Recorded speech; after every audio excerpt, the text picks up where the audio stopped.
Good morning, everybody. Welcome back to the channel. Before I go any further, I just want to say a massive thank you again to everybody that has sent me supportive messages this week. As you all pretty much know, my mum passed away a couple of weeks ago. We had the funeral this Wednesday, a couple of days ago. It's been not the best week, as I'm sure you can imagine. I did a video last week, or was it the week before, and I'm fairly sure that it would have showed that my heart wasn't in it at all. I was going to take a week off and come back sort of next week or the week after, but you know what, I need to start putting back together what has pretty much fallen apart over the last couple of weeks, and I figured the best way to do that is to just basically leap right the way back in again. So as I say, thank you so much for all the lovely messages that you've sent me this week. It's been lovely reading them. There were over 100 again. Really touched by the whole thing. So thank you so much to all of you. As per usual, you've come through for me. You've all been absolutely amazing. So thank you for that. Right, let me just bring my notes up and I can crack on. First of all, welcome to a new group member, Stephen. Morning, mate. Stephen sent a friend request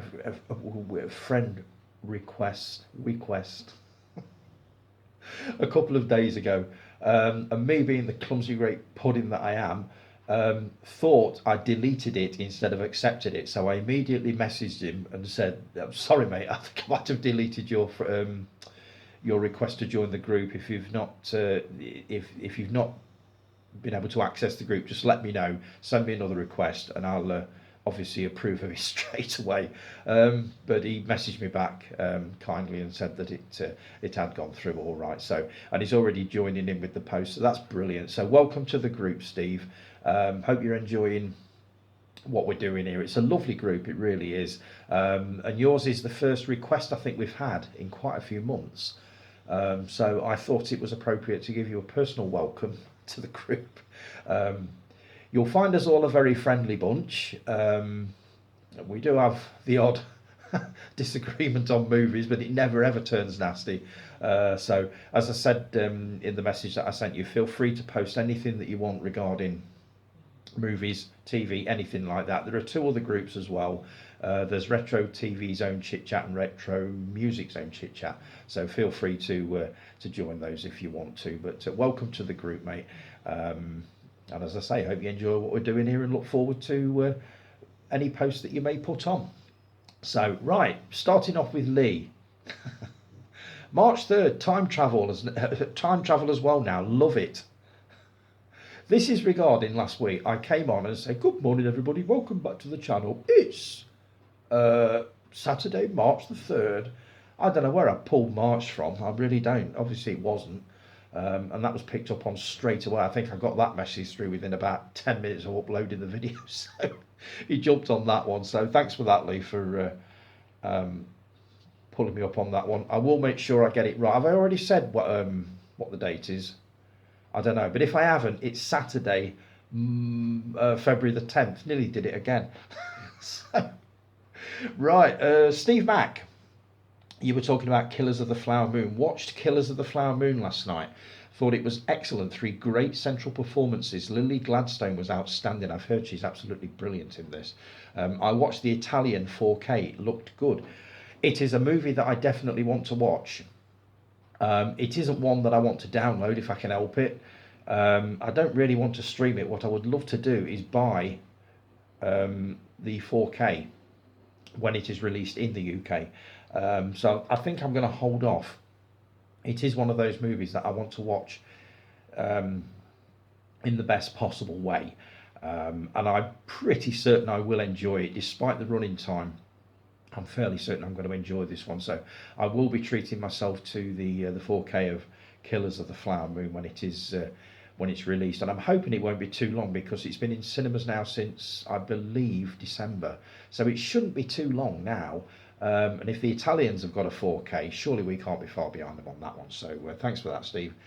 Jason Kerr, our Ginger Ninja. Morning, Jace. Listening to you reading the Parents Guide, and that brings back memories of the first season. It was a sight to behold and done so well. I really enjoyed it. I don't know, maybe my brain's a bit messed up. We're talking about Reacher, I think. I think this is what this is referring to. Um, Somebody at work had recommended that I give the series a go. I looked at a few of the reviews on the IMDb just to see basically what it was like, because I'd heard of it. I'd compared it to John Wick. Completely wrong with that one, apparently. It's nothing like John Wick. That was just my imagination working overtime. I thought it might be sort of like that from the tiny little snippets that I'd seen on Prime. But it's not, apparently. And in amongst these reviews were sort of comments about the extreme violence and in this, that, and the other. So what did I do? Straight to the parents' guide. And I read out last week, on last week's video, a list of the reasons why I will not be touching Reacher with a 10-foot barge pole. Oh God, it sounds absolutely horrible, and you've all been doing your best this week to convince me otherwise. I'll be coming back to that in a bit, but that's what that was referring to, the parents' guide. Now, we'll never stop using it, and I know, oh Stephen, you will really get used to this. I get such shit for talking about the parents' guide, and just for those of you that don't know, including Stephen, I'm not a massive fan of extreme violence. I will never watch things like Human Centipede. There's quite a few others as well. I'm just not a fan of it. So I even read about a movie called Green Room this week. Fucking hell, that sounds really awful. I'll come back to that one.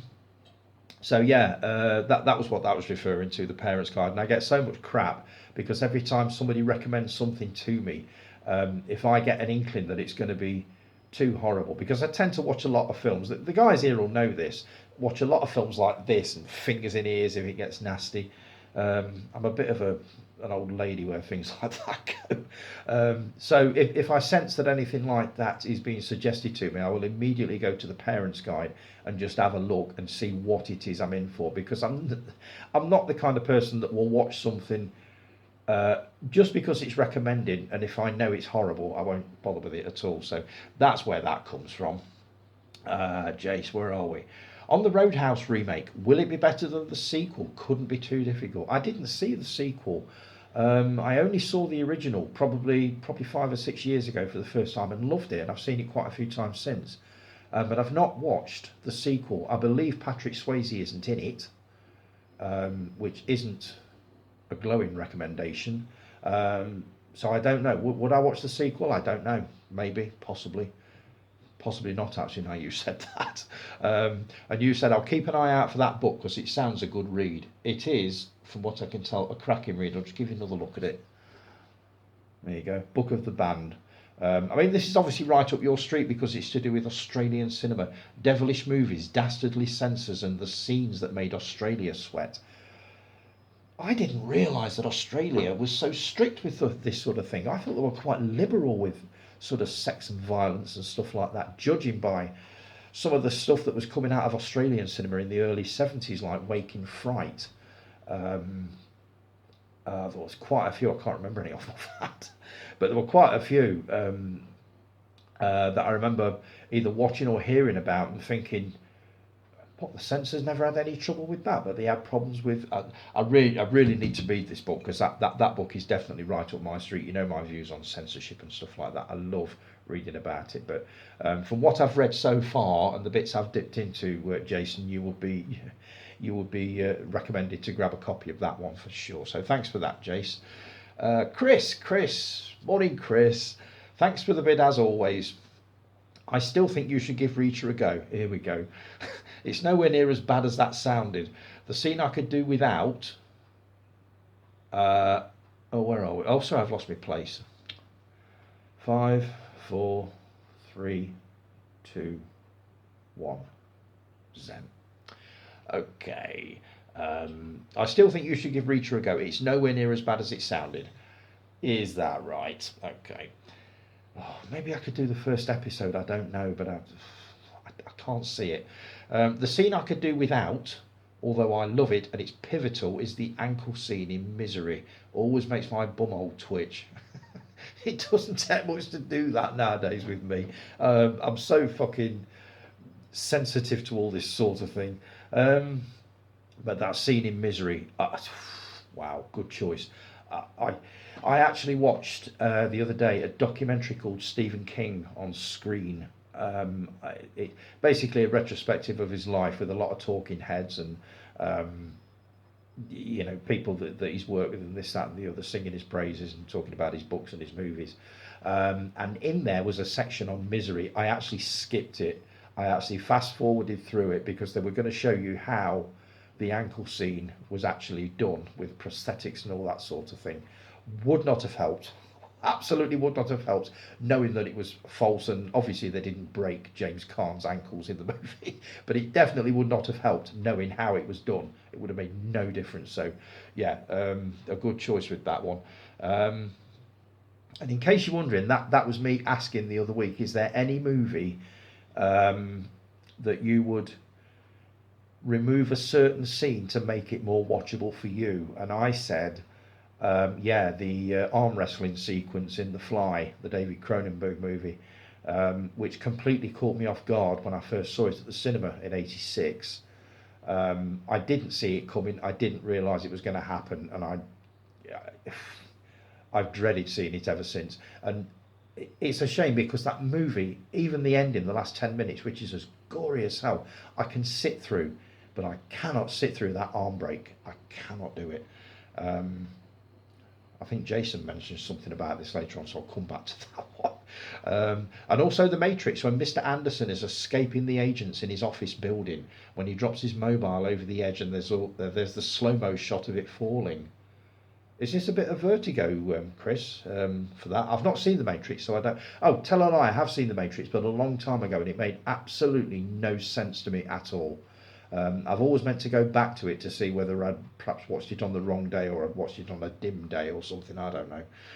But it didn't make any sense to me. So love the questions, gets me thinking and interacting, so many thanks again. I'm going to think about introducing that, just asking everybody one question a week, because it'll give me something to talk about. So yeah, thanks for that, Chris, much appreciated. Mark, the bunk bed scene is the best scene in season 1 of Reacher. We ain't letting Reacher go, are we? Season 2 isn't as violent as season 1. Well, I didn't think so anyway. Stop being a wuss, get yourself a kebab and watch Reacher.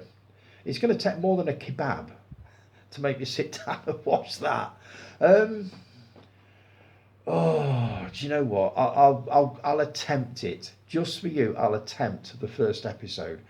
But I'm fairly certain I'm not going to get past the sequence of somebody having their legs broken so that they will fit into the trunk of a car after he's been murdered. I don't think I'm going to get past that. Maybe. I'll think about it. No promises on that one. Jason P. Right. Great vid as per. Cheers, Jace. And on that subject of any scene that you would remove from a movie to make it more watchable for yourself, you said, of course not. Although if they'd have cut 3 hours out of Avatar, I may have watched it. Avatar. You don't like Avatar, do you? You've never seen it. Mind you, to be fair, neither have I. It's never really appealed to me. I have grabbed a copy of it on Blu-ray because of a conversation I had online with Chris. He was talking about it and this, that and the other, and I thought, you know what, I'll give the first one a go. And I believe it's either a director's cut or something like that. It's a good length. It's about 2.5, maybe 3 hours long. But, I mean, I've heard it's visually stunning. So that would be one reason to watch it. But it needs to not be the only reason. I will grab it at some point. I've got so many movies to get through. Now I am actually going to have a little more time to do it because obviously I've got another 2.5, possibly 3 hours a day that I won't obviously be looking after mum. So I'm going to fill part of that with watching more movies, part of that with getting my health sorted, which has suffered something terrible over the last few years, but mostly it's going to be movies. So yeah, Avatar is definitely in there to be have a look at. Let's see where else we got. Half and half pizza. What the fuck? Can't you eat a full one? There are two of us. Rob doesn't like pineapple, so he has cheese and tomato, and I have Hawaiian. So it's sort of half and half. I don't mind cheese and tomato, so we could have a complete cheese and tomato, but he won't eat pineapple, so that's why we do the half and half. Here we go. Tone getting all serious when he tells us not to believe those that didn't like Exorcist Believer, to ignore us as he thought it was brilliant. Remember, Zoners, this is the same person that loved Killer Sofa. Present tense, Jason, please, love Killer Sofa. Still do. Um, Take it as seriously as you like. And you put it, just watch the flight and mute the scene and close your eyes for 10 seconds. Job done. Well, that's what I've been doing, I think. Stop reading those bloody parents' guides. For fuck's sake, Reacher is brilliant. I actually forgot about those scenes until you read them out. So they happen quick. Like Mark said, Reacher 2 wasn't anywhere near violent enough for me. Bloody hell. You've never watched The A-Team. Just never got round to it. And I couldn't tell you why. For the same reason I never watched Miami Vice and a lot of the sort of mid to late 80s. I think I was out a lot back then. I was a lot younger back then, and I used to be out all the time. So TV and films weren't much of a priority, which is where the gap in my viewing habits as far as films and TV go. That's where most of it comes from. It's sort of I would say the mid to late 80s. So yeah, I never did get round to the A-Team. Read the parents' guide on that. Nobody dies in all 90 plus episodes. The bad guys always get out of their crashed cars, out of their crashed burning cars alive, or pelted on the head with cabbages. Sounds more like a pantomime. And Boy George helps them in one episode. Doing what? Showing them how to do the makeup or something like that. Keep up the good work, mate. I'm like you as far as not going out goes. I find it a chore nowadays. I just can't be arsed at night. Once I'm settled and all cosy, I don't want to be getting ready for a party or anything like that. Sod that, I did all that years ago. Thank God I'm not the only one. I have become such a hermit over the last, I would say 10, 15 years, something like that. I can't even bear the thought of going anywhere. Once I'm through that door, that is it. I'm done for the day. Normally, especially recently, when I've been getting home from work, sort of 2:30, 2:45ish, I'm normally in my dressing gown by 3 o'clock because I know that I'm not going anywhere. I'm not doing anything. I'm not expecting anybody.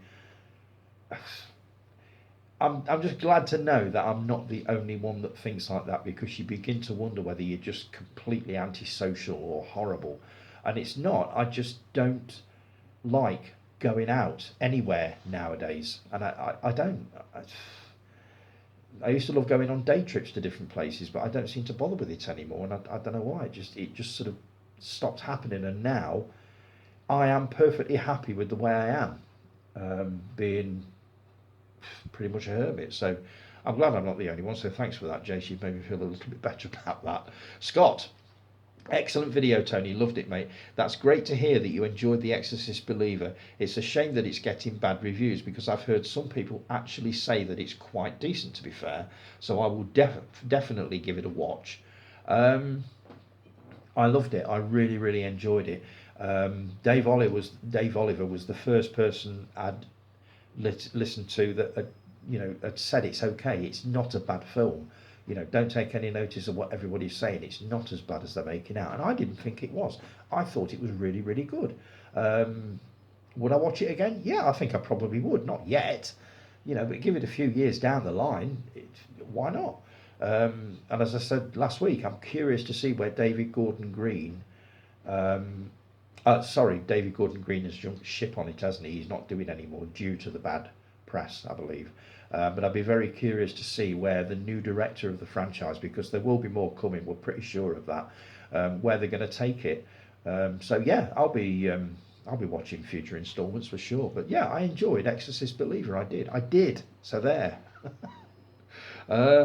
Where are we? I think a film that I could watch again whilst being cut. Here we go. It's that question again. Would be Cannibal Holocaust. Definitely couldn't watch the uncut version again. Watched it for the second time last night as a watch along on YouTube with fellow YouTubers, and it was heartbreaking. Really tough to watch. The animal deaths are just way too much for me. Definitely affected me more the second time round. Could probably watch the cut version without the animal stuff, but definitely couldn't watch the uncut version again. Keep up the great work, Tony. Thanks, Scott. Um, Cannibal Holocaust I saw many, many years ago on a third, fourth, fifth, sixth generation VHS copy. It was horrible. The quality of the movie was terrible. The movie itself I thought was complete and utter crap. It was just, and it was horrible. It was a nasty, vile piece of entertainment. Um, Whether I'd feel the same way about it now, I don't know. As I say, that was the last time I saw it. I've not seen it on sort of a remastered or cleaned up version. And I'm not sure that I'd want to. And as for uncut, one of the things I can't stomach is animal cruelty. So, depending on what is actually shown, I am fairly certain that Cannibal Holocaust is not going to make it onto my watch list. Um, it would depend. I do like the soundtrack to it. There's a certain piece of music that's played over the opening credits, which I think is just lovely. Uh, and basically, when you're listening to that, you have no sort of clue as to what you're getting into. Oh, I don't know. That's a difficult one. I do get it, Scott. I really do. It's not something that I would want to put myself through again, but I'd be very curious to see what the movie looks like now that it's obviously been cleaned up, remastered on Blu-ray and this, that and the other. It's not one that I would buy because I'm fairly certain that if I managed to make it through that film, it would just be the once. So I totally get where you're coming from with that. Um, there were a lot of those movies back, sort of early 80s, and a lot of them were complete bloody rubbish. Driller Killer, what a heap of steaming great pile of horse shit that was. I remember watching that. Obviously, all I'd seen was the picture on the front of the guy having his head drilled open, and I thought, "Wow, that's going to be really good." And I watched it, and that scene probably lasts about 20 seconds. The rest of it is complete and utter tripe. I've never watched it since. Never felt the need to. Although it's got quite a lot of respect within the horror community. So again, whether it looks different when it's been remastered and cleaned up and that, I don't know. Maybe I should do a season of sort of banned movies and see how far I get. But a lot of them were banned for a very good reason. Cannibal Holocaust won. So yeah, maybe, I don't know. We'll see on that one. Thanks for that one, Scott. Anyway, right, I'm gonna take. Do I need a quick break? I'm on 22 minutes. What can I get through in 22 minutes? Let's see. Oh, here we go. Let's see. Top 5 favourite movies this week was Mel Gibson. I've not seen many Gibson movies. I do remember seeing the original Mad Max at the cinema, 1979, 1980, and being absolutely blown away by the first 15 minutes. It had pretty much the same effect on me as the first quarter of an hour of Raiders of the Lost Ark. It just takes your breath away. It's like, wow. So, yeah, I did enjoy that one, but I've not seen a massive amount of Gibson movies. I've seen What Women Want, I've seen Braveheart. I've seen a few, but not many. But one that came up was Forever Young. Not one that's ever appealed to me. I know nothing about it. But it sort of generated quite a discussion. It was Guy's choice, and that was odd in itself to me. Chris commented, "Great choice here. Not one of his dominant films, and some would say somewhat forgotten. But this has a touch of everything you need in a good film." Jason, you said, "I remember being at Burton Odeon waiting in the foyer to watch whatever he was going to see. The amount of people coming out crying was unbelievable. I was like, what the fuck have they just watched?" I was pretty much the same with the original Friday the 13th. I remember turning up probably half an hour, 20 minutes early, and just for once they weren't letting people in. And I thought that was odd. And there was a small, sort of a short queue outside the doors. You'll remember this, Jason, on the stairs outside Screen 1. And it came to about 5 minutes before we were due to go in, presumably 5 minutes before the film finished. And all we heard was this almighty scream from everybody in the cinema.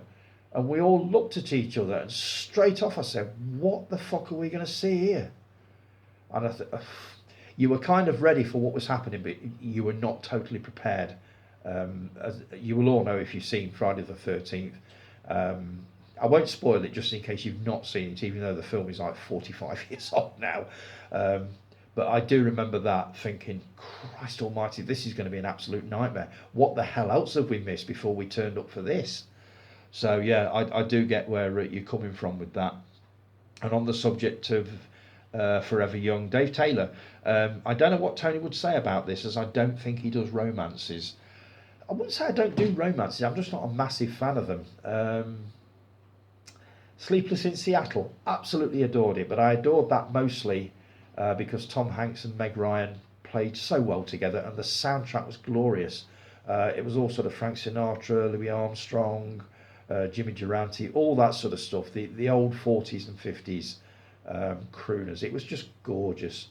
So I wouldn't say I don't do romances, but I've got to be in the right mood for them. Gone with the Wind, that's one of my favourites ever. So let's see, another Mel Gibson offering I've not seen for years, but it's a yes from me. That's unusual for Dave because he's quite negative with movies, aren't you, Dave? It takes a lot to impress Dave. I remember him when we used to work and talking about movies, and I'd be waxing lyrical about some movie that I said, "Well, yeah, it's not that brilliant, is it?" Oh, for fuck's sake, Dave. So yeah, it must be good if you said so, Guy. It's not usually my cup of tea either, but a good film is a good film, which definitely makes me want to watch it, because I would never ever have put Guy and a movie like Forever Young together. So I'm going to get a copy of that and I'm going to have a look at it. Is it something to do with time travel? Because if it is, I get the feeling I'm going to enjoy it. I'm only going on the title. As I say, I've read nothing about it, and I will be going into this movie completely blind. I might try it a little bit later, actually. I've got 2 movies left in the original Planet of the Apes franchise to get through, which are the last 2, which are Conquest and Battle. So maybe I'll put those off till the weekend and have a look at this movie that you're all talking about. And the other Gibson movie that I want to see, and this cropped up on a list that I read on Yahoo News. They were talking about the most devastating endings in movies, and a movie called Gallipoli came up. This is a Gibson movie from about 1981. And without reading too much, it basically said that the ending will rip your heart out. Of course I want to see it now, so I'm going to be grabbing hold of a copy of Gallipoli to have a look at. And I'll also take a look at the rest of Gibson's filmography to see what I can take a look at. Some of the movies he's directed are supposed to be quite good. I'm still kind of shying away from The Passion of the Christ, and possibly Apocalypto. Yet again, we've got 2 versions of the Passion of the Christ. I've got a Blu-ray with the uncut version and a sanitized version, and I think we had a discussion quite a while ago, and everybody basically said, how can you talk about hating censorship and this, that and the other and not watch an uncut version of a film? And I promised I would do it, and I've not had the balls to do it yet, so I will be taking a look at that at some time. But some of the movies he starred in, if you've got any recommendations for me, not being a massive Mel Gibson fan because I've not seen that many, chuck them at me and I'll take a look. But I'm going to start with Forever Young, basically because I know nothing about it, and Gallipoli because of that ending that I've heard so much about. Right, now I am going to take a break now because we're up to 29 minutes. I'll be back again in a few seconds with a bit more.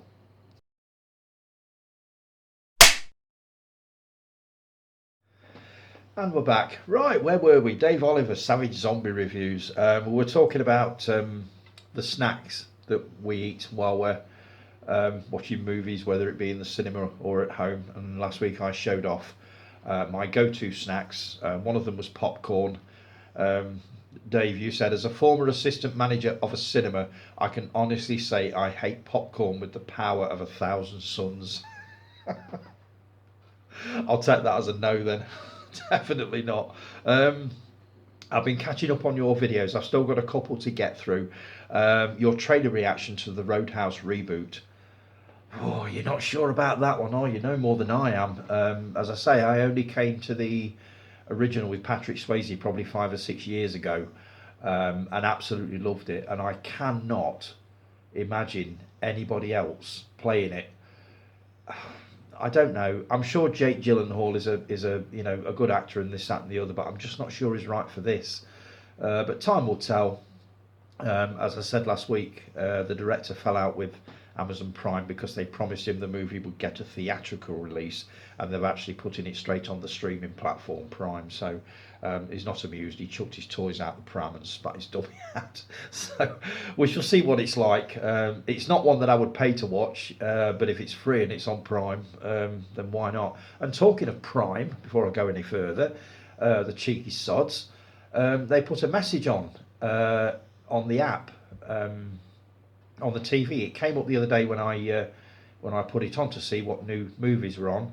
If you would like to go ad free, it's only $2.99. Now, obviously, I've done it because I can't stand adverts in the middle of films at the best of times. But I thought, is there anybody that's not trying to fuck us over nowadays? Even Prime are at it now.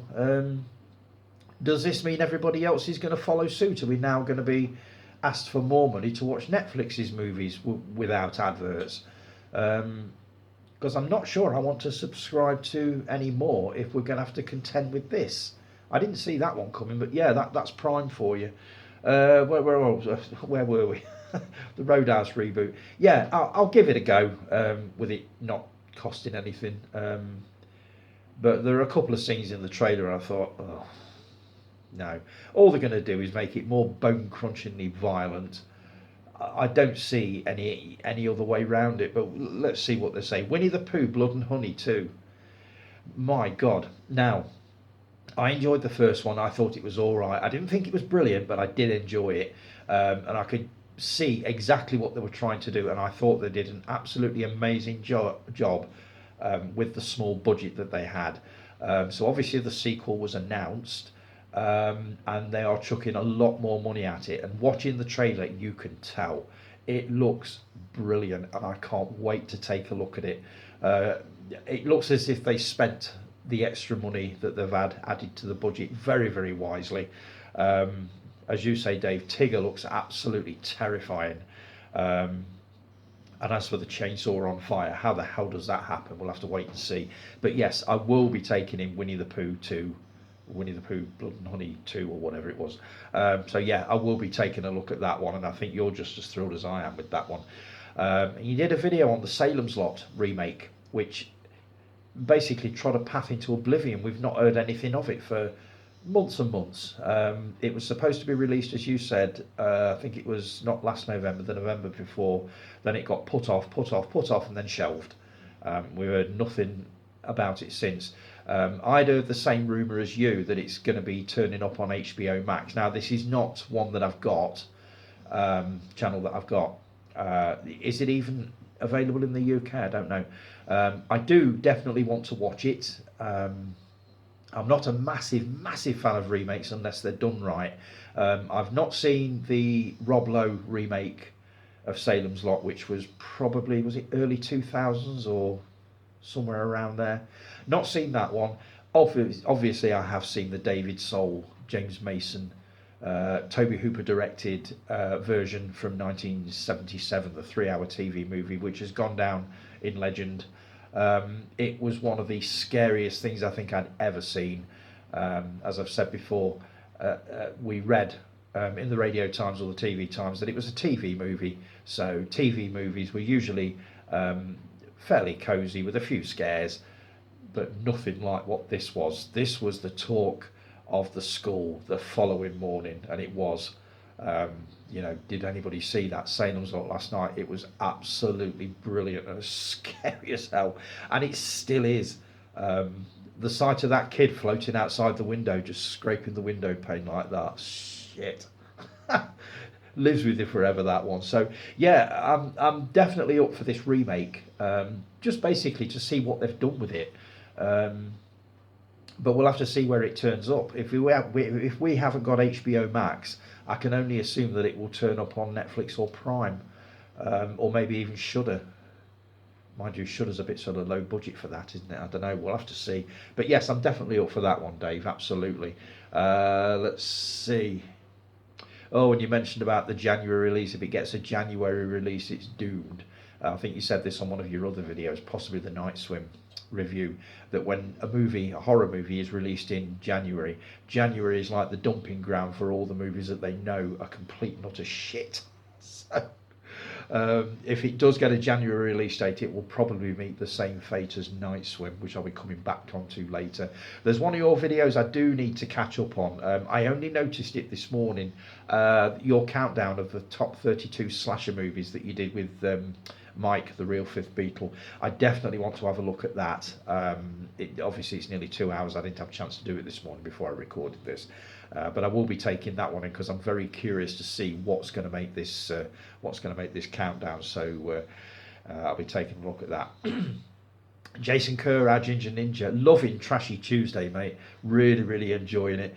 I've only ever seen one Chuck Norris film. You reviewed Invasion USA, which I have to say looks amazing. The only Chuck Norris film I've ever seen is one called Silent Rage.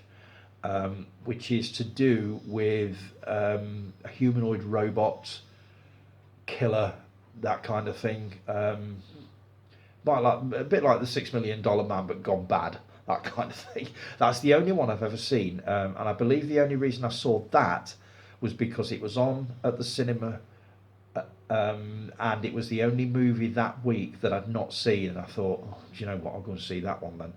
And I really enjoyed it. I thought it was good, but I never followed it up with any other Chuck Norris films. The one I remember from the video shop coming in when I worked there was one called Firewalker. I believe Louis Gossett Jr. was in that one.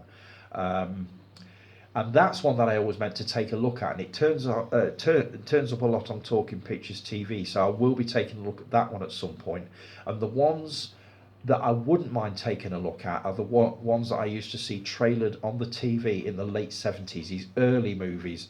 I believe one of them was Good Guys Wear Black. I think An Eye for an Eye was another one. His early stuff, which is apparently really good. And I did see him, obviously, in Way of the Dragon with Bruce Lee. And he was absolutely superb in that. That fight in the Colosseum is just biblical. Really enjoyed that. But yeah, I wouldn't mind taking a look at some of Chuck Norris's films. So again, I'll throw it out to you guys. Recommend me a Chuck Norris film that I've not seen, which won't be difficult because I've only ever seen Silent Rage. I must admit, it looks a nasty film, that Invasion USA. There was a little clip that you shown of a guy shoving a gun down the front of a guy's trousers and pulling the trigger. That looked nasty. And some woman being thrown out of a window. I thought, blimey, this looks grim. But it's one that I wouldn't mind taking a look at, so I will be grabbing a copy of that at some point. And are there any other Chuck Norris films that you guys would recommend that I take a look at? Let's see, right, where are we? Slumber Party Massacre. It's on Shudder, Jason, so I will be taking a look at that. I checked last night. And I looked at it and it's a really good quality print. So I'll be taking a look at that one. I didn't realise they'd remade it because the first one that I clicked on was from 2010 or 2011, something like that. I had no idea they'd remade it. So whether after I've watched the original, which I have to say from what you've said and the little bits that were shown on your review, and I did watch the trailer, it looks great fun. It really, really does. Whether I'll watch the remake, I don't know. I've seen a couple of horror remakes and I've never really been overly impressed with them. I think Sorority House Massacre or something like that. Wasn't impressed with that one at all. So we'll see how we go with that one. But yeah, I should definitely be taking a look at the original. Right, what have I been watching this week? Night Swim. Okay. Dave Oliver, you talked about this one a few weeks ago. You absolutely loathed it. You sent me a message, don't do it. It was too late. I was halfway through it by the time that message came through. And when that message came through, I basically saw what you meant. Um, Night Swim. There's nothing much you can say about it. It's a Blumhouse horror movie, which is what drew me to it, and I suspect that's what drew you to it, Dave, because Blumhouse's output is usually at least watchable. But this one, all you can say is it's about a haunted swimming pool. And I won't say any more about that in case you're unfortunate enough to want to see it. But my view of it is I just could not see the point in it. I can't remember what you said, Dave, but I got probably about 45 minutes in and thought, I have no idea where this is going. And there's not much happening at all, apart from,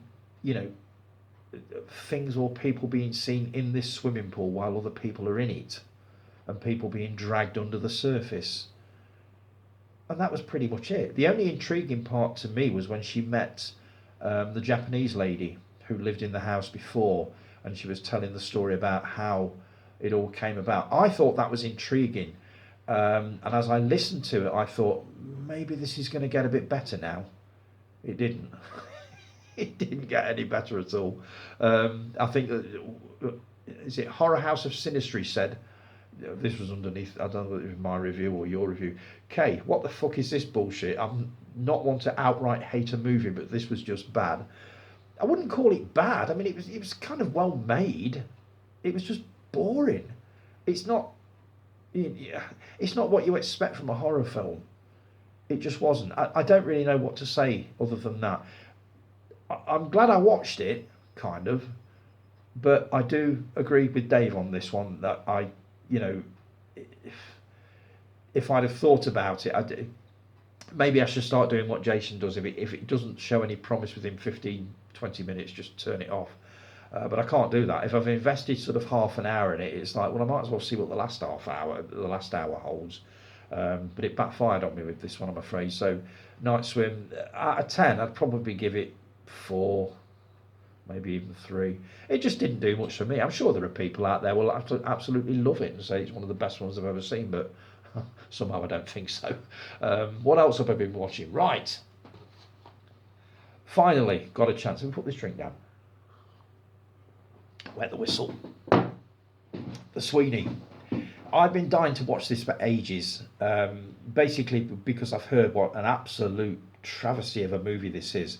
Now, obviously, this is based on the TV series of the 70s. Starred John Ford, Dennis Waterman, who played Haskins, Garfield Morgan. It had a host of guest stars in it. Everybody wanted to be on the Sweeney.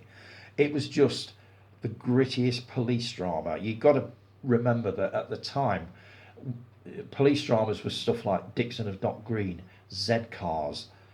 So this really broke the mould with its violence and its swearing and its nudity and stuff like that. It was just brilliant. And this was another series that was the talk of school the next day. Did you watch the Sweeney? Does your mum and dad let you watch the Sweeney? That kind of thing. And when I heard this movie announced, which was on an episode of Parkinson, was it Parkinson? Who were interviewing Ray Winston about his career. I think I've told this story before. And Jonathan Ross, I believe it was, actually. And Jonathan said to him, tell the audience who you're going to be playing in your next movie. And Winston said, Jack Regan. And everybody in the audience went wild. Everybody knows or knew Jack Regan, as played by John Ford. And at the time I thought, what the fuck, that is going to be amazing. I can't think of anybody better to play Jack Regan than Ray Winston. Where this fell down for me is Ben Drew, who is also known, I believe, as Plan B. God knows why, but he is. Now, he starred as Dennis Waterman's character, George Carter. To me, I'm going to sound really traditionalist and boring with this, but to me, Dennis Waterman will always be George Carter. Nobody else could play him. Obviously, they ran the series for pretty much 4 years, 4 seasons, 4 series. What made the series work so well, I thought, was the relationship between the two leads and obviously their boss, Haskins. They just gelled together. They worked brilliantly together. You believed that they were friends as well as colleagues. Ray Winston and Ben Drew. Ben Drew is basically, to me, just like a gobby chav, and Ray Winston's Regan is like his dad. It just didn't work. It absolutely didn't work. Don't get me wrong, the action scenes were brilliant. The story was good. And I found that when I got halfway into it, up to the halfway point, I was thinking, I'm not really enjoying this, but I'm not going to give up on it. And after the halfway point, it really kicked into gear. And I thoroughly enjoyed the last 45 minutes. This is a bin it or keep it, by the way. It's back. So, and I thought, yeah, it works as an action film. I think if I hadn't have known, if this had had a different title and it wasn't the Sweeney and the characters were obviously named differently in this, that, and the other, and it would have been based around another department similar to the Sweeney, it probably would have worked better. But I could not get John Thor, Dennis Waterman, and Garfield Morgan out of my mind when I watched this, and it not ruined it for me, but it did it no favours at all. As I say, the action scenes are superb. The acting's brilliant. There's nothing wrong with Ben Drew as an actor. He's just not, to me, George Carter, and he never will be. He's too young. George Carter was in his late 30s, I believe, when he did the Sweeney, and obviously Thor was in his 50s or thereabouts. But in the series, it just worked. You believed in them right the way through the 4 series. And in this I didn't, which is a shame, because it had the potential to be something special. And I think if anybody decided to do this again, the other thing was it's obviously not set in the 70s, and I got this image in my head when I first heard about it, that it's going to be set in the 70s and it's going to be very similar to the 2 Sweeney movies that were released on the back of the TV series. I think there was Sweeney in 1976 and there was Sweeney 2 in 1978. Both amazing movies, brilliant movies, based on the TV series. And I thought this was going to be a similar thing, but it couldn't have been any further away from the original series. So I'm on the fence with binning or keeping this. The thing is, this turns up regularly on Prime, on ITV. It's also on Netflix a lot. So I don't think I need to keep this. I think this is a movie that I will be always able to get hold of at some point. So I don't feel the need to actually hold on to this. So I will be binning this, but not because it's an appalling film, but because I don't think I'm going to be watching it again in the very near future. I'm glad I've seen it. I'm glad I've been able to make my own mind up about it. But it's not one that I'll be going back to anytime soon. If I want a Sweeney movie to watch, I'll dig out the 2 originals and also the series. This will get basically sent down to the charity shop, and somebody else can have this one. So yeah, that is a definite bin it, but not for the reason that you would think. So that's one. Let's see, what else have I been watching? Where am I going? Just bear with me a second. The other thing is, as far as this goes, there were a few nods to Scum, which is obviously the movie that made Ray Winston. And as soon as these nods happened, I thought, I know where that's come from. The scene where he puts batteries into a sock to basically swing at people. Yeah, very, very similar to Scum. It was billiard balls or pool balls in that one. So yeah, absolutely. So yeah, a few nods to Scum in that one, which did make me smile. But that's about all that did make me smile about that one. Pretty depressing film. And Winston in that is a complete caricature. He's sort of really gruff and over the top horrible, if you know what I mean. I don't normally drink from this. I just sit here holding it. It's herbal tea, by the way, today. Right, what else have I watched? Just bear with me.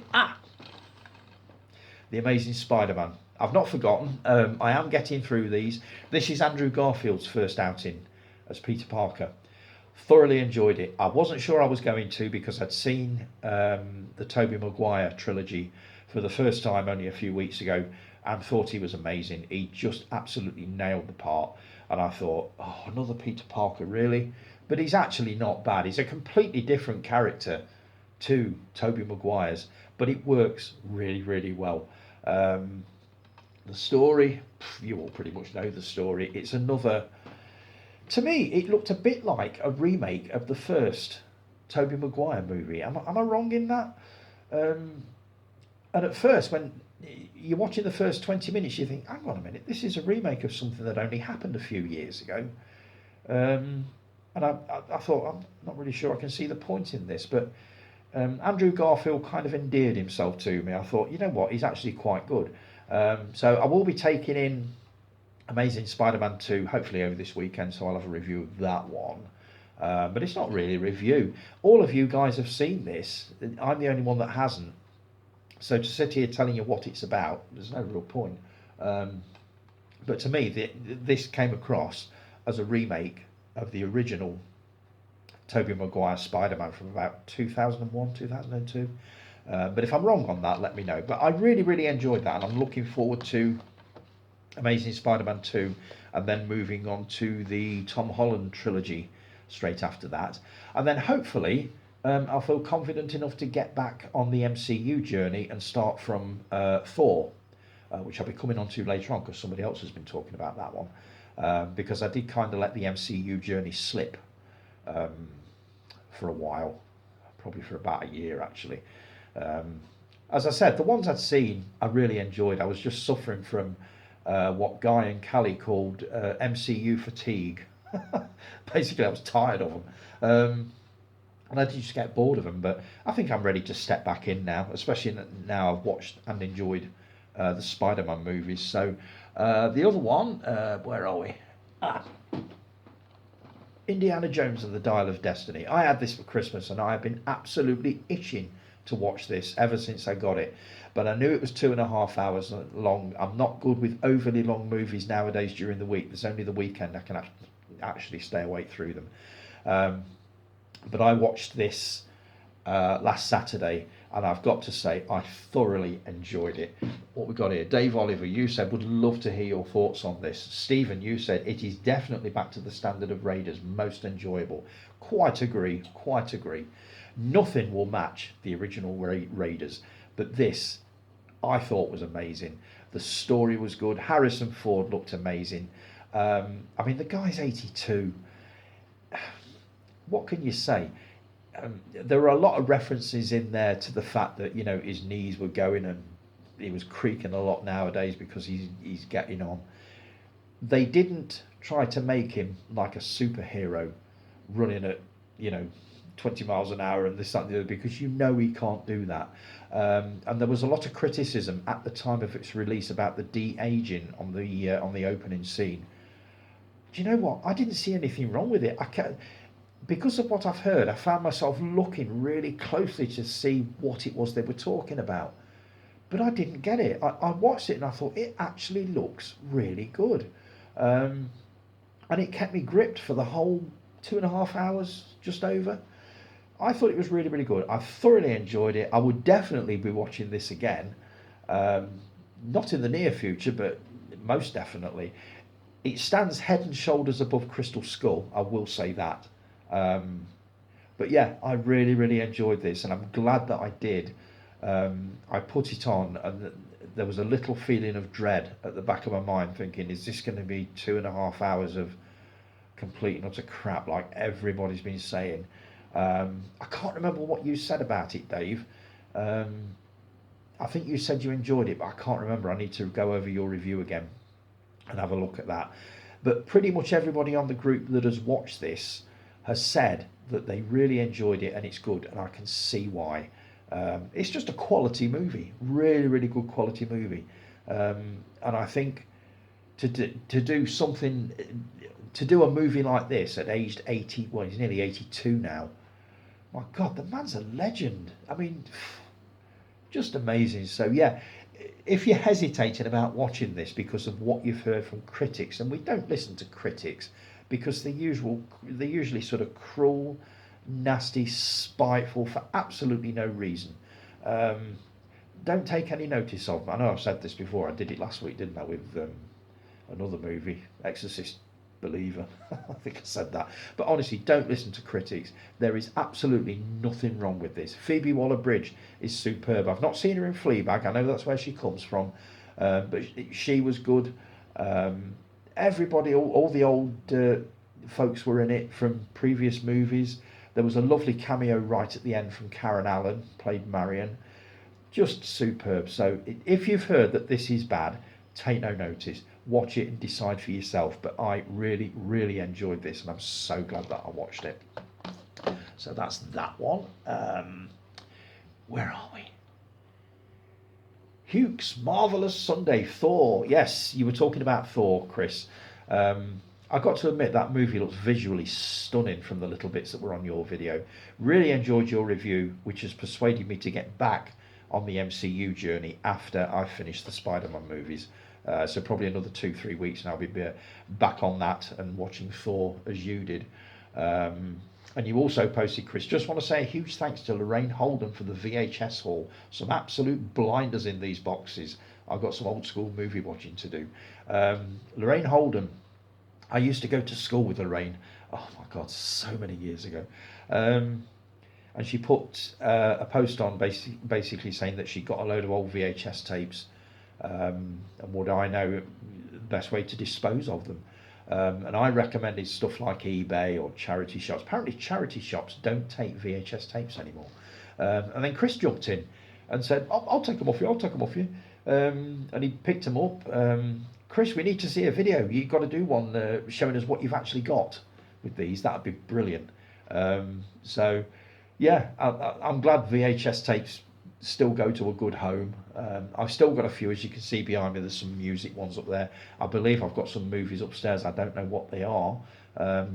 Maybe I could dig them out and show you the VHS ones that I've got. I know, Chris, you had some quite a while ago, didn't you? You were collecting them for a while. So maybe that'd be a nice little video. Your top 5 favourite VHS movies, and I'll do the same. So, yeah, so I'm glad those VHS tapes found a good home. Right, I'm going to take another quick break and I'll be back with the tail end of all this back in a sec.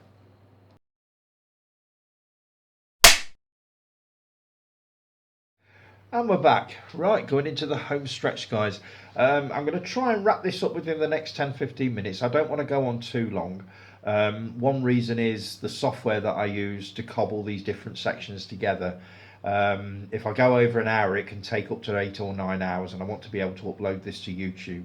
Well, schedule it to land or drop tomorrow morning around about 4 o'clock with a bit of luck. So I'll try and keep it brief. Let's see, Chris, your review of Saltburn. Oh my God. You struggled with the review and you struggled with the movie. I know you did. Thank you so much for at least giving it a go.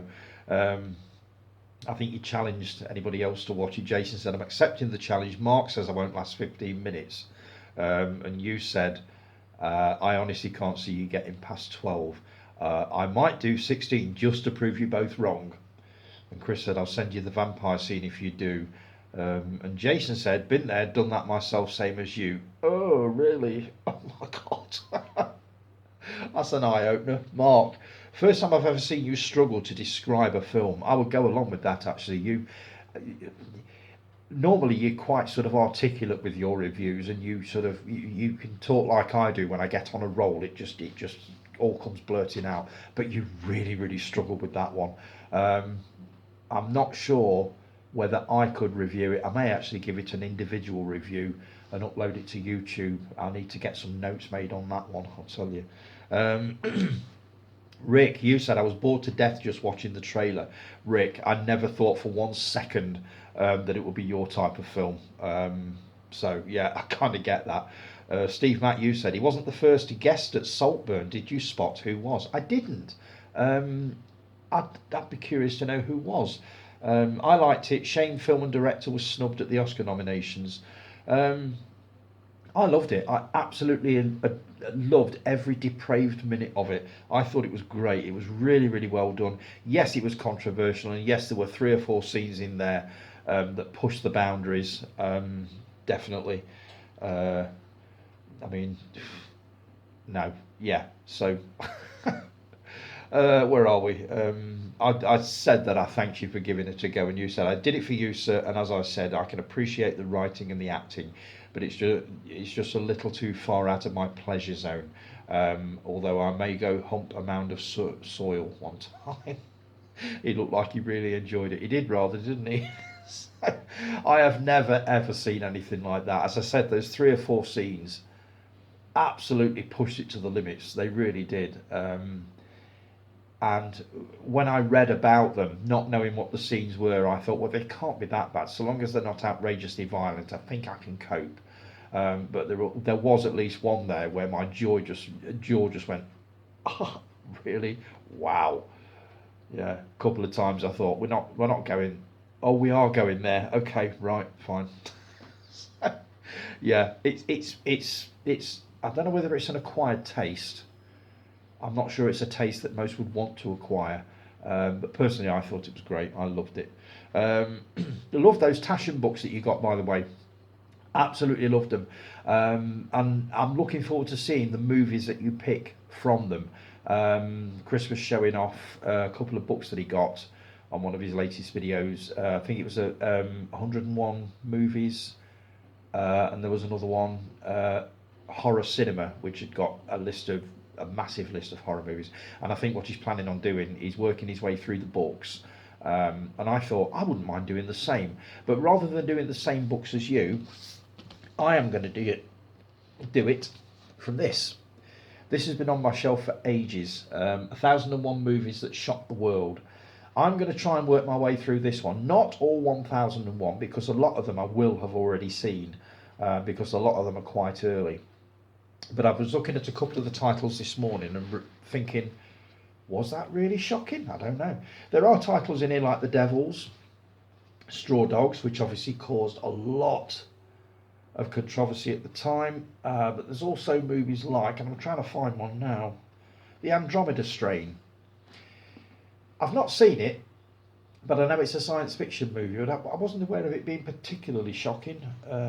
What else have we got here? If I can find one. 10 Rillington Place. That was nasty. Story of John Reginald Halliday Christie. It goes right the way back to the 30s, so they may have been shocking back then. Peeping Tom, that is one that caused a lot of fuss at the time. I've decided to go, and I've got to find it yet. I know I've got this upstairs, a movie called Eyes Without a Face. Now, I don't know much about it. I can't even remember why I bought it. I think somebody recommended it to me. So I'm going to start. My first watch of movies from this book is called Eyes Without a Face from 1959. It's a French movie, Les Yeux Sans Visage, I believe. So, yeah, that's the one I'm going to start with, and I'd be curious to know what your first one's going to be, Chris. This is going to be an interesting journey for both of us, definitely. So, yeah, look forward to that. Chris, oh, you posted about the Rubber movie, the Killer Tire. A review is needed, please. I have dug it out. I will be taking a look at that, because, as you all know, I do like these bizarre movies. Mark, you said, the infamous Rubber movie. Even though it's completely ridiculous, I did watch the film in its entirety. Yet 20 minutes of Oppenheimer was enough to tell me I'd rather play with glass than watch the rest of it. I've still not watched Oppenheimer yet. It's been one of those weeks, as you know, and I do need a full morning on that one because I believe it's 3.5, possibly 4 hours long. But I definitely do want to take a look at it for sure. I take it's not one that you'll be revisiting anytime soon, Mark. But yeah, Robert, I will be taking a look at because I've been intrigued about that one since the first time I heard about it. So yes, a review is needed, please. You will be getting one very shortly, mate. Trading Places. There was a post went up about this. I can't remember whether it was on my top 5 favourite movies thread or what. Can't remember. But the subject of Trading Places came up. Um, I can't recall ever seeing it. I know Dan Aykroyd's in it, I know Eddie Murphy's in it, and Jamie Lee Curtis is in it. Uh, but I couldn't tell you what it's about. I honestly don't know. Guy, you said, I remember a couple of really good things about this movie. Do you, Guy? Do you really? Would these be a certain part of Jamie Lee Curtis's anatomy by any chance? Knockers, as Sid James would have said. Yeah, yeah, I will take that one in. It's from '83, isn't it? So I mean, it's the kind of era that I would sort of watch movies from. Um, Jason, you put a post on about Wonka and waiting for the Blu-ray rather than dodgy stick or download.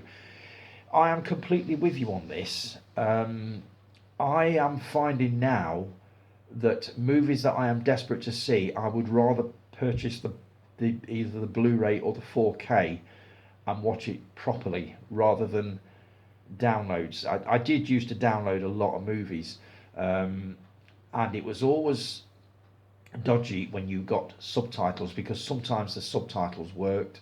You'd get halfway through a movie and there'd be a foreign speaking part with no subtitles, so you all of a sudden you basically lost the thread of the movie completely. You were halfway through it and it's like, well, that's ruined it. I would much rather pay a few quid and get a proper copy and watch it knowing that the subtitles are going to work, and basically that you're going to watch it in the best possible quality. So I'm completely with you on that. Wonka is one of those that looks visually amazing, and I think it's going to warrant a 4K showing. So I will be doing the same as you. I will be taking in the 4K of that one. Definitely. I think you're waiting for the Blu-ray. But yes, that's a definite 4K purchase. You also put a post on, and I can't remember how this came about. You've done so much for this group over the last, 2, 3 years since it first started. Endless threads that we've all loved joining in on. And basically, you've announced that you're all threaded out from the end of this year, and 2025 is going to be a no-thread year. You know what? I totally get it. People don't realise how much time it takes to put something like that and something like this together. So I do kind of get that you want to take a break from it, and I really, really do, and I completely appreciate that. I think that at some point somebody will say something that will spark something up here, and you'll think, oh, go on then, just one more. I think we've got a music one coming up shortly. There's a couple of others towards the end of the year, I believe. But honestly, Jace, if you need to take a break from it, mate, you do that. It's not as if you're going to stop posting altogether, is it? You'll still be posting every day, pretty much. It just won't be a specific thread. So if you need to take a break, mate, or you're literally all threaded out, you go for it. Believe me, I've felt like it many, many times. I mean, this week I thought, with everything that's gone off, I could do with a couple of weeks off. But sitting here this morning, looking at the notes I've made for whatever was going to be the future video, I thought, do you know what? Just jump back in and go for it. And that's exactly what I've done. And I didn't think I'd be able to go on for more than half an hour, but here we are now, near enough an hour and 10 minutes, and I'm still prattling on. So, yeah, honestly, Jace, if you need to take a break, mate, you do it. As I say, we'll maybe we can suggest something, I don't know, but I know how much time and effort you spent putting all these threads together. I wouldn't have the patience to do that. I can just about summon up the enthusiasm some weeks to do half an hour on this. I certainly couldn't do what you've done. You've been absolutely amazing, and if anybody deserves a break from all of this, it's you. So if you want to take a year off, or a few weeks off, or whatever, you go for it, mate.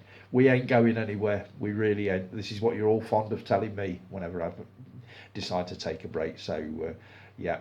Jason P, this is you again. You announced about Beverly Hills Cop 4, that it's now got, we have a date, Wednesday, July 3rd, 2024. Oh, God. I'm hoping they've done this right. I really hope that they've done the first three justice. The first two were brilliant. I really, really enjoyed the first two. Third one I've only seen once, and I don't really remember being overly impressed with it. But I would need to take it in again just to confirm that. But I just hope that this one that they've done now is not just going to be, Beverly Hills Cop revisited, and it's going to be nice to see all these characters looking really old and still dashing about, California catching criminals and all this sort of thing. If they've done it right, it's going to be amazing. Chris, you commented, I'm hoping it's more like the first two rather than the third. Yeah, that doesn't fill me with confidence for number three. I know I said I'd seen it, but I can't remember much about it. I do remember there was a sequence set in a fairground, but that's pretty much all I can remember about it. It may be one of those that I didn't watch, but I do remember kind of watching it. So, but the first two, absolutely brilliant. But this fourth one, if it's done right, it should be good. And Eddie Murphy, let's face it, he deserves a hit because he hasn't had one for quite a while. And it will be nice to see all the old characters again. And it will be. So, yeah, July 3rd. So I will be taking that one in. Lee, you put a post on about The Champ. My God, The Champ from 1979. John Voight, Ricky Schroeder. He plays a boxer with a little lad, a little son. One of the saddest, most upsetting movies I have ever seen. You put, this little shit screaming "Wake up, champ" was probably the most traumatic experience of my childhood. I can well believe that. My mum used to watch this, not on a regular basis, but I do remember coming in one day and she was sitting in a chair and she was absolutely in bits. She was bawling her eyes like, "Mum, whatever's that? What's the matter?" And she just pointed at the TV and just, "Oh God, not The Champ again. Mum, why you do this to yourself?" She was absolutely destroyed by it every time she watched it. Another one was Somewhere in Time. That used to destroy her as well. She used to love watching that, but she just ended up in bits at the end of it. So I get that with The Champ. It was an extreme example of it. It wasn't the dying scene that did it to me in the end. It was when John Voight got put in jail and the kid came to see him. And he basically told him that he needed to go and live with his mother until he got out. And the kid kept saying no. And in the end, John Voight just slapped him right across the face. That kid's face absolutely wrecked me. The tears were streaming down. How he ever managed that, I don't know. But that was the scene that got me with that one. So, Jason, never seen it thread. I can't wait to see what this weekend's is. Out of Africa, I'm getting hold of a copy of that. I saw that a long time ago. As you said, that was one of the movies that was in the vid shop when I worked there. I think it had been in there quite a while, and it was one that I actually took home and watched. And I remember quite enjoying it. I like Meryl Streep's films. Robert Redford, just total legend. And I remember it being very good. I also remember it being visually gorgeous to look at because it was set on the African plains. So that is one that I'm going to take in again. I'm going to try and grab a Blu-ray of that because I'll bet it looks absolutely stunning in high def. So yeah, I can't wait to see what tomorrow's, well, it'll be today's now, won't it? Never seen it movie is. I'm really enjoying this, and I'm really enjoying following you on this journey. The ones that you come up with so far, the only one I've not seen yet is Sparrows Can't Sing, which was Barbara Windsor's acting debut. That's the one that I want to watch more than any of them. So I will be grabbing a copy of that, which I'll do soon after I've done this, actually. But yeah, I'm really enjoying this journey that you're on, definitely. So, right, I am going to draw it to a close here. I've got some more stuff that I want to do, but I'm going to save it for next week's because I'm already up to an hour and a quarter. Just looking at this now, what I've got for you next week, I read an article this week where they interviewed Michael Caine about his top 10 favourite movies of his own. And some of the choices were quite surprising, and I've actually sorted out 5 of my favourite Michael Caine movies, so I'm saving that for next week. I've got a stack of stuff here that I've been buying. I'm saving that for next week. And some other bits and pieces. What have I got here? Some little bits of news and announcements. So all sorts of bits and pieces. So I'm going to draw this to a close now, because this will take a while to cobble together, and as I say, I want to be able to drop it onto YouTube early hours of tomorrow morning, and at an hour and a quarter I think this is going to take probably about 6, maybe 7 hours to cobble together. And yes, it is a long process, but I do it on the laptop back there, so I just sort of start it going and then just forget it for 7 or 8 hours and then come back to it. So thanks ever so much for joining me, folks. Once again, thank you so much for all the support and the love that you've shown me this week. With under the difficult circumstances, I'm surprised I've actually managed this, but I just wanted to get back to some kind of normality. But thank you so much for all your messages. It's been absolutely brilliant. If you've enjoyed this video, please give it a thumbs up, like, subscribe, all of that sort of thing. I'll be back with you the same time next week. I look forward, as per usual, to reading all your comments, which always gives me something to talk about. Any questions that you've got to fire at me, please feel free, stick them in the comments below, or on Facebook, because the more you guys interact with me, the more I can talk. And as I say, this is why I'm basically saving a few bits for next week. Yeah, as I say, if you've enjoyed it, like, subscribe and all that sort of thing. I will see you round about the same time next week. Thanks ever so much for joining me. Have a brilliant week, folks, and I'll talk to you all again soon. Take care. Ta-da.